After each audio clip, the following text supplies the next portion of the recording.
zjarrfikës e shpëtoi këtë vajzë të vogël. Ja çfarë bëri ajo për të. Disa vite më parë, një zjarrfikës me emrin Mike Hughes e shpëtoi një vajzë të vogël 9 muajshe me emrin Daniel Davison nga djegja në shtëpinë e saj, por historia nuk mbaron këtu. Disa vite më vonë ai vendosi të zbulonte se çfarë ndodhi me foshnjën që ai e shpëtoi. Pasi e gjeti në Facebook, ai dërgoi asaj një mesazh duke i thënë: "Mendoj se një herë të kam nxjerr nga zjarri kur ishte vajzë e vogël."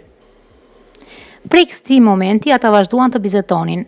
Mike u bë si një baba i dytë për Daniel. 17 vite pas zjarrit në shtëpi, Daniele e ftoi Mike në ceremoninë e diplomimit të saj si shpëtimtari i saj dhe shoku i ngushtë. Mike qau kur dëgjoi fjalimin e Daniel në ceremoni. "Prania e Mike këtu është shumë e rëndësishme për mua." Gjithmonë qaj nga lumturia kur mendoj se gjithçka ka mundur që të jetë më ndryshe. "Nuk do të isha këtu, po të mos ishe ti."